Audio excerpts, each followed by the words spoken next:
They said it was impossible. They said, you can't put together the most elite team of comic book reviewers on the planet and do, a podcast or something like that? Despite all that, today we can proudly announce. Yeah, they were right. We couldn't do it. So instead, we brought you the most vile, ignorant, unprofessional group of comic book enthusiasts we could find. This is Panel to Panel, the Game Rage Magazine comic podcast.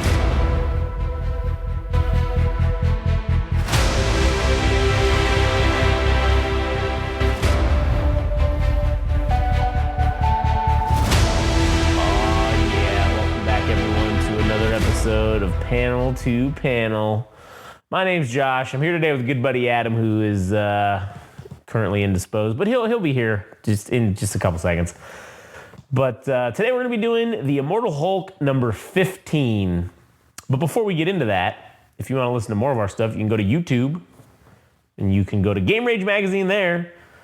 Like, comment, and subscribe. We'd appreciate it. Also, if you want to follow us on social media, you can follow us on Instagram and TikTok at Game Rage Magazine, Twitter/X at Game Rage Mag. You can follow Adam at All Gas No Trash Official.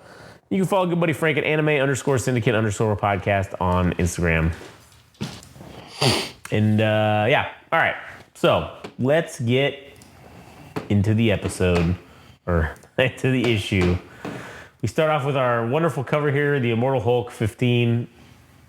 We got Doc Samson, and we got Hulk laying down on a concrete fucking couch, it looks like.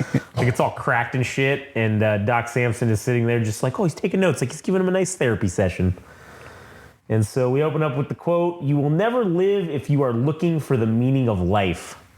Albert Camus, Intuitions. God damn. And so we get this is basically Doc Samson fucking narrating this. Yeah.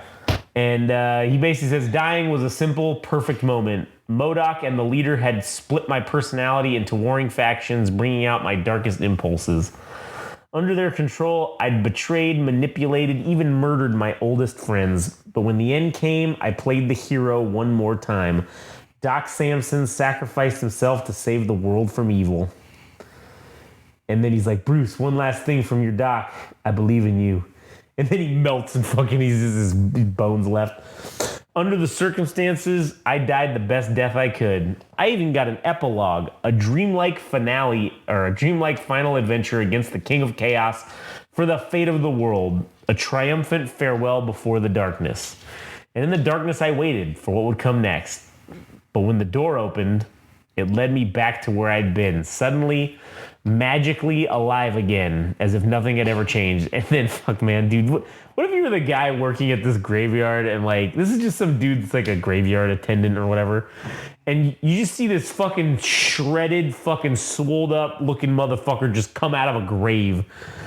Green hair. I'd be like, oh, fuck. He says, "Lordy," and he drops his shovel. I'd be like, well, I guess the zombies are coming. We're all gonna fucking die now. I mean, it's almost like you would expect that type of thing for superheroes in that world. Yeah, like I guess if you're in that reality, you could at least Expect it to happen. Expect that possibility. And so then he says, "Sorry to startle you. Do you have a phone I could use?" And then it goes back to the narration. I have no idea why this fucking happened. S.H.I.E.L.D. wanted to know why too. "We thought it might be the leader again, but the test showed I was free of his influence as much as his victim, as I'd hurt those as I'd hurt, apparently. I was happy to believe that, but still, nobody could answer the larger questions." And then he's in there with, what's his name, Nick Fury. And he's like, I just, anytime I see Nick Fury, Black Nick Fury, it's Samuel L. Jackson. So, like, everything he says is in Samuel L. Jackson's voice. Motherfucker. Like, well, motherfucker, maybe you weren't all the way dead, huh? And then he's like, doesn't that happen sometimes with you motherfuckers? Like, and he's like, yeah, I suppose. Why was I alive again? What was the meaning behind it? It tormented me. And he's like, I didn't tell anyone I was back at first. S.H.I.E.L.D. knew, obviously. Tony Stark, Carol Danvers, Bucky Barnes, of all people. But I never made the call to my friends. I didn't call Rick or Betty or Bruce. He was in a fragile place. Amadeus Cho had drained Bruce's gamma energy, curing him. He became the Hulk in Bruce's place. Bruce's reaction had been strange. Tony said he seemed fine, but I debated going to see him, confronting him the way nobody else wanted to. But I remembered my Jung. The analyst's hands must be as clean as the surgeon's. The doctor-patient relationship is a mutual journey where each affects the other. And what was I now? Not a healer, a dead man. Groping through a world suddenly without light, searching for a single flickering flame. And he's listening to Leonard Cohen's Songs of Love and Hate. To approach my most volatile patient while I was so unsure of myself, of everything, it was unthinkable. And then he's sitting there watching TV and they're like, we interrupt this program for some breaking news. And then he says, and then it was too late. And that's when, all the reports started coming back, and he says, but still, I couldn't show my face. Not until after the second death. And he goes to the graveyard and he says, Betty, and she's like, Samson, you know who I work with now? Is this some trick of MODOK's? And he's like, no, listen, it's not. Listen, S.H.I.E.L.D. ran the test. I'm myself again, Betty. I was staying away, but I heard the news about Rick, and we see Rick Jones's fucking, our good friend, dead. And she says, hey, you want to get coffee? And so they go back, and he says, there was no attraction left between us, if there ever had been. Just a mutual exhaustion, the need for a friend, someone who understood. That shared, uneasy knowledge that there was a time when you were gone, but now you're back again, and you don't know why. And so then now we cut back to the Hulk, the current modern, what's happening right now. Hulk fucking brain starting to re-assimilate after that 1,000 caliber fucking round went through his fucking dome. Polished his brains. And so he says, when the Hulk sightings began, Betty wouldn't believe it. Not so much that Bruce was alive, but that he wouldn't call, that he'd choose to hide from her. But I knew how easy it was to hide. I believed. And so he says, all right, Bruce. And then it says, I wanted to believe. Hell, he'll know, I thought, if anyone will know, he will. He'll know why we're still here. And he says, let's reason this out, shall we? And it's just like, he's like, like he's got half of his brain starting to come back. Brain's missing. And so then he's like, this is pretty funny that he says there's an irony. He's trying to reach your mind, but it's got to grow back first because it's like gone.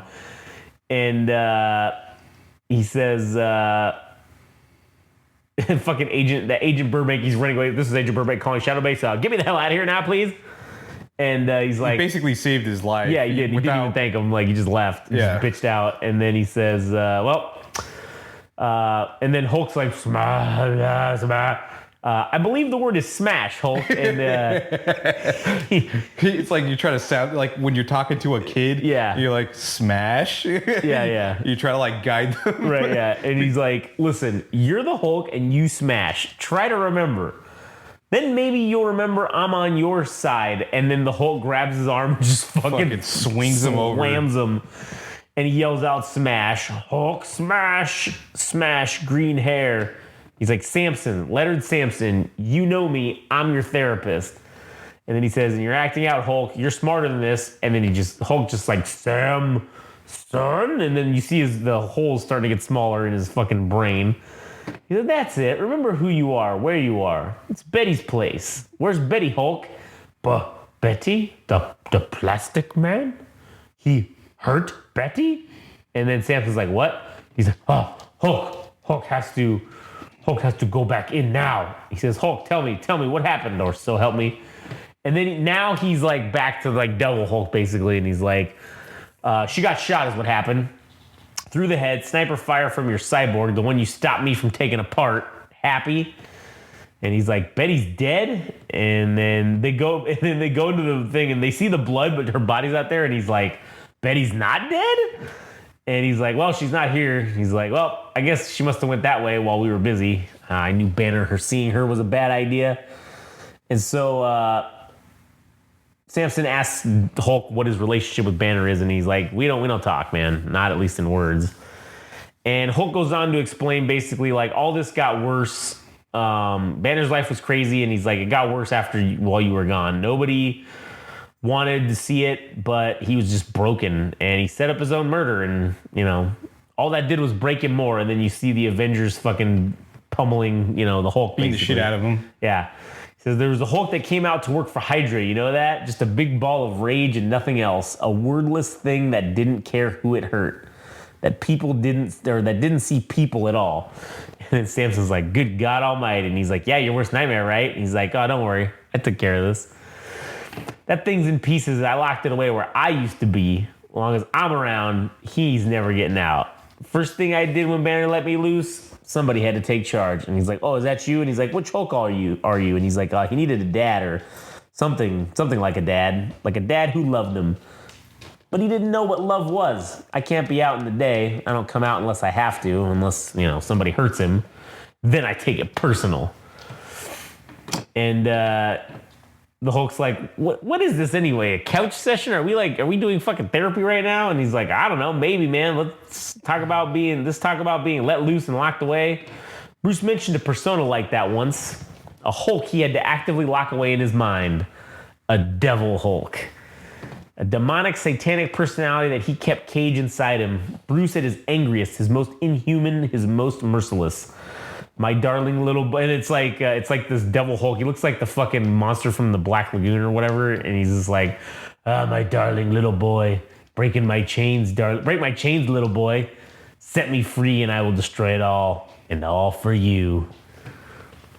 A Hulk who, if he ever got out, would be the end of the world. Tony Stark told me about when you fought him, the name you responded to. Are you the Devil Hulk? What? You only just figured that out? Come on. If you're coming, we got somewhere to be. And then the Hulk just fucking jumps and they fucking go. You're a shrink, Samson. You know about projection. Deep down inside, he's still that kid. A little kid who can't imagine love without pain. He got scared of me what I brought out of him. Figured he couldn't listen to me. Suddenly, I'm a big snake guy, and everything I say comes out creepy. I blame Sunday school. Well, I've still got questions, Hulk. There are things I need to know. But I am glad you're not here to end the world. And Hulk's like, oh, you see, that's the funny thing. That's exactly what I'm here to fucking do. The human world's gotta go. And so... I'll summarize this. Yeah, summarize it. There you go. All right, because his theory is like, I need to be this force of reckoning. Otherwise, if I don't do this shit, set everything right, then as opposed to everybody dying, with me taking charge, it'll only be some people. Yeah. And so he says, basically, what you're saying is you're just the Green Hulk then. And then he's like, you think this is funny, bitch? I think seeing a larger picture is a step forward for you, but I'm concerned about, And he's like, shut up, Samson, we're here. He's like, what do you think, Betty's here? And he's like, bitch, we ain't looking for Betty. Like, what the fuck do you think we're doing here? She shrugs off a bullet through the brain. Man, I think she can take care of herself. And Samson says, what? Hulk, we don't know that. And he says, we don't know if she's alive. And Hulk says, I do. And so do you. Think about it. Banner watched you die, but here you are. Large as life. You're part of the club, Samson, just like Betty. You and her and me and him. And then he looks at the thing and goes, oh, and he's like, so why does this keep happening to us, Hulk? Why are we here? And he says, don't ask me. And it's Rick Jones, and the grave is fucking open and empty, like he fucking came back or whatever. Yeah, he came through the green door. Came back through the green door, and then we get the end of the issue, the holy or the broken. And we get the preview for the next one where we have Rick Jones fucking sitting in front of his thing, playing the harmonica, and the moon in the background, and the Hulk's face. I mean, that's a cool little fucking image right there. Yeah. But, just to clarify myself, he was saying that humanity's at its limits by provoking all these wars and climate change and all this shit. He's like, man, maybe if I fucking fix this myself, maybe so many people won't fucking die with all the bullshit that's going on in the world. Yeah. He's trying to be noble, kind of, I guess. He's like a noble. So if he's going to be the world breaker or the world ender, it's like, okay. Well, at least maybe if I do it, some people will live, like, Whereas when Thanos does it or somebody other asshole, he'll just kill everybody or whatever, So, anyways, all right. That was pretty good. That was a pretty good one. That was a little, I think that was the weakest of the books we've read today. Or Yeah. we're doing tonight. But it's exposition to get us to the next plot point, basically. Yeah. Fuck, man. If I had to throw my 2 cents in, I thought the Darth Vader one was probably the fucking weakest for me. Oh, yeah, actually, yeah, you're probably right about that. But it was them two for sure. These two for Yeah, V for Vendetta, the last one, and then Daredevil are much, which we'll go listen to Daredevil next, because that's on the docket right now. Anyways, you got anything else for this one? No. Now we're seeing that pretty much anybody that is gamma irradiated superpower is now has the ability to come back, as Rick Jones was in hell, and now he's back on Earth. What will happen? I don't fucking know. I guess that's why we keep reading. So I guess that's the end of the fucking episode, and we'll have Daredevil number 15 on the way for you if you're interested in that. I think this is probably my favorite issue of the 4 things that we've read. Daredevil? I've already read V for Vendetta. I've read it like 1,000 times over, but of things that I haven't, this thing is fucking... Yeah, Daredevil. So check out the next Daredevil one, but Daredevil 15. But anyways. All right, so that's it for us. If you want to listen to more of our stuff, we demand that you go to YouTube. YouTube. Game Rage Magazine, like, comment, and subscribe. Also, if you want to follow us on Instagram and TikTok, at Game Rage Magazine, Twitter/X, at Game Rage Mag. Follow Adam at All Gas No Trash Official, and you can follow Frank at anime_syndicate_podcast on Instagram. And that's it for us. Catch you on the next one.